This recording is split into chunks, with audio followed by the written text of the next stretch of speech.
watching NRA TV with Bill Whittle.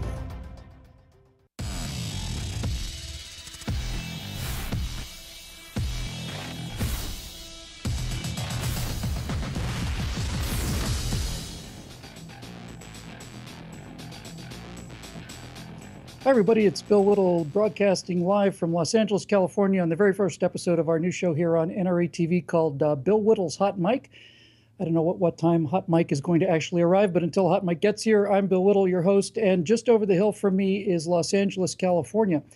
The show we have for you here is going to be looking at things a little different, probably, than some of the things we've talked about before on NRA TV, because this show is basically going to be about Hollywood versus America, and the New York news agencies versus America as well, because that's really what it comes down to. And a lot of people think that the pop culture is just an element in this cultural war we're fighting. It's not. It's not a battlefield. The pop culture is everything. It is where all of the other battles are fought. It's how the left primarily gets their messages into the minds of the American people. And I used to work over there in Hollywood, so I kind of consider myself a day walker. I'm a vampire that slays other vampires. I know how these people work, and I'm determined to expose as much of this as we possibly can during the course of the show, which is going to be a lot of fun. Now, for those of you out here who don't really understand or maybe fully appreciate, I know that's not many of you on this station, just how rotten and anti-American and especially anti-conservative Hollywood celebrities are. We put together just a tiny little package just to kind of whet your appetite for the kind of things that we're going to be fighting during the weeks, months, years, and decades of the run of this show. So let's have a look at what Hollywood has to say about America and President Trump specifically. I have thought an awful lot about blowing up the White House. I'm not nasty like the combo of Trump and Pence. He's a punk, he's a dog, he's an idiot, he's an embarrassment to this country. He's not right mentally. Lie before war! Don, this is a fake news story. The underlying Paris, assumption thank you very much, everyone. That... Thanks, everyone. Thanks for watching. Form your region of resistance. Donald Trump.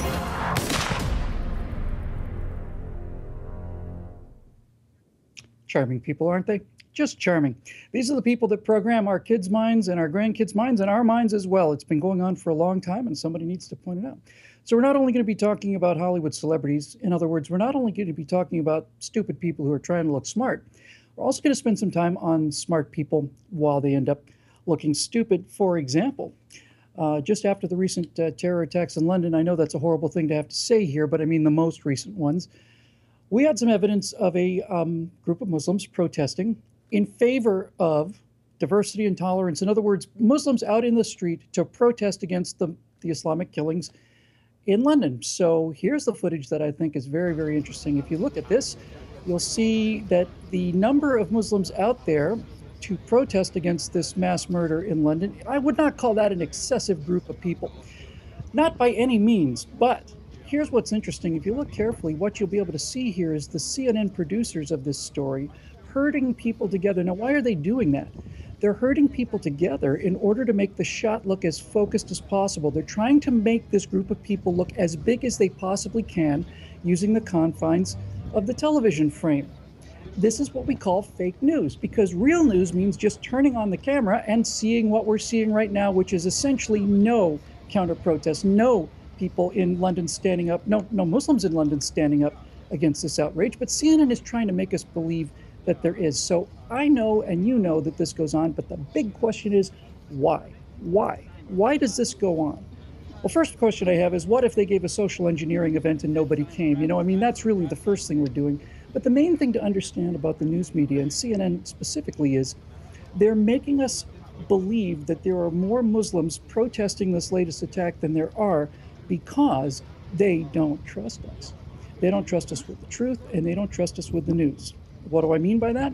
Well, these New York elitists feel that all the rest of it in the country, you know, those of us in flyover country, we knuckle-driving savages with our backyard barbecues and our guns and all the rest of it, they're utterly convinced that if we realized that there was no counter-protest, if we realized how deep Islam was into this whole thing, they think that we would march down the streets of America, drag every single innocent Muslim family out of their homes and beat them to death with a tire iron. That's what they think of us.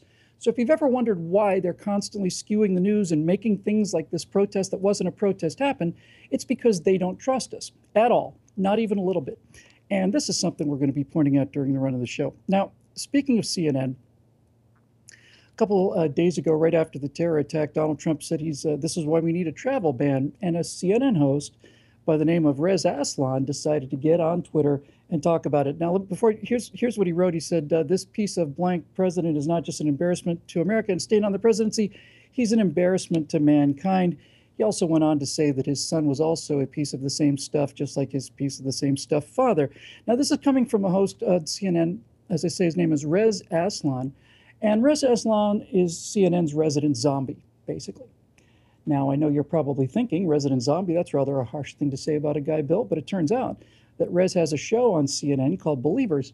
And in one of the episodes of Believers, he went and looked at a Hindu sect, sort of an offshoot sect of Hinduism called the Aghoris. And while Rez was doing his show on the Aghoris, Rez ate human brains on camera. So when I say he's a zombie, I'm not joking. He's a guy that walks around eating human brains. You know, stories are stories and programs are programs, and everybody's got a job. But there comes a point where there's a line that you're maybe not going to cross. You know, I think we should all have a line that we're not going to cross. For me, personally, the line I'm not going to cross is I'm not going to be eating any human brains on this show. If that means you're going to leave, if there's lack of excitement, probably better let you know now. We're not eating any human brains on this show. But Rez basically is that kind of guy. He tweeted those kind of things. And among the many responses, and I mean the many responses, probably the best one, or certainly the most powerful one, came from Brent Bozell of the Media Research Institute. He called on CNN to fire Rez. And in order to talk more about Rez and the rest of this media bias, we're very happy today to have with us Christian Roby, who's the political director of the Media Research Center. Christian, how are you? Good to see you. I'm doing great, Bill. Thanks for having me on. How are you doing? I'm doing great, thanks. We'll talk about Rez and specifics in a moment or two, but my first take on this, Christian, was that I'm going to start taking the left a little more seriously when they start showing the same amount of outrage to the murders as they do to the people who are commenting on the murders. Yeah, the hypocrisy on the part of the left is absolutely astounding. And, you know, you don't have to just look at CNN. You can see this across the boards on MSNBC, ABC, NBC, CBS. But the faux outrage that you showed there before that they were trying to orchestrate, they would have gotten away if there wasn't somebody there with a camera that was willing to go public with this. So I think the American people are starting to wake up to this. Yeah, you're really onto it here, Christian, because this is it, right? We saw the same kind of thing with Hillary Clinton on the 9/11 anniversary, where she stumbled into the limousine. CNN or some newspaper said she stumbled getting off the curb. She collapsed into the car. And we wouldn't have known that based on CNN or any other news agency, ABC. We found out because two people had cell phone footage. So, again, we'll come back to Rez in a second, Christian, but what does that say about the future of mainstream media news when pretty much 160 million Americans are walking around with high-definition television cameras in their pockets at any given moment, like the one I'm holding right here? Uncertain, right? You know, is it possible? Look, these folks have to make a buck. They have business models. And if the product that they're dishing out keeps on taking the hits that it's taking, this is a hit on their brand, and they are going to start to lose, and I want to talk about this in a little bit, they're going to start to lose some revenue from advertising dollars because no one's want to go on these shows where they're losing audiences from a lack of credibility. And that is what is happening right now as a result of these citizen journalists, which is what these Americans are, who are showing us what the media will not show us. They're showing us what the media is censoring deliberately.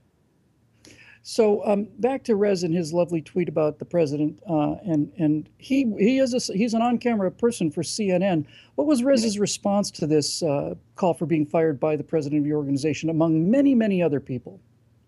What was Rez's response? Yeah, what was and CNN's as well?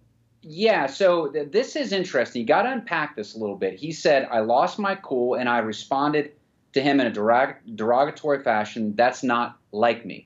That last part there is the important part. CNN dutifully accepted his apology, and that is all that has happened now. If you go on the website, he's still listed as the host of the Believer series. But what's interesting, getting back to that apology, is he said, "It's not like me." Well, you know, the guy has a history of, and you alluded to one of these other ones, on Twitter specifically, but I'm sure there are other places where he just uses very profane, derogatory, sometimes violent language directed towards conservatives, using the type of language that he used towards the president. So it is like him. It is like I'm sorry, go ahead. No, it is like him. This is a pattern. Exactly like him. As a matter of fact, I mentioned earlier that he ate human brains on an episode, and it caused a backlash from Hindus in America and around the world, basically saying, you're presenting this as our religion. We don't go around eating human brains. We've been trying to put this temple of doom, slur down for 40 years now, and you come out here and do it again. This guy is not exactly completely tightly wound here either. By the way, there's something that CNN replied to about this, Christian. And do we have the CNN response? The CNN response tweet that they issued? Not Reza. Here it is. It says Reza Aslan is not a CNN employee, but he does host a series on the network. Let's just stop right there for a second. He's not a CNN employee, but he has his own show on the network. Okay, CNN, whatever you said. A CNN spokesman said in a statement, we are pleased that he has apologized for his tweets. That kind of discourse is never appropriate. So let me make sure I understand this, Christian, real quick before we go to break. He's got a show on CNN, but he doesn't represent CNN, and he's not an employee of CNN. Presumably he gets paid by McDonald's or Walmart or somebody. Yeah, go figure. If you can figure that out, I have some really good bridges to sell you down in Louisiana. But, he is still listed as the host on CNN. CNN, whatever it is that they want to, whatever the status is that they want to give to him, they could do the same thing that they did with Kathy Griffin, who did something that was equally appalling, and they could have severed ties with him, which is exactly what they should do. And they would be smart to do it. Whatever it is, whatever relationship he has with them, it needs to end. Well, Christian, CNN is hemorrhaging money. We'll talk about that when we come back after the break. And they could save a lot of cash if they'd simply fire all of their hosts that say outrageous, un-American things. But, then they wouldn't have any network along with any viewers either. We're going to take a quick break. And when we come back, we're going to be back with our friend Christian Roby from the Media Research Institute. We're going to be talking about some of the wonderful things going on inside what Donald Trump calls the failing New York Times. Welcome to the first episode of Hot Mic with Bill Whittle. We'll be back in just a moment.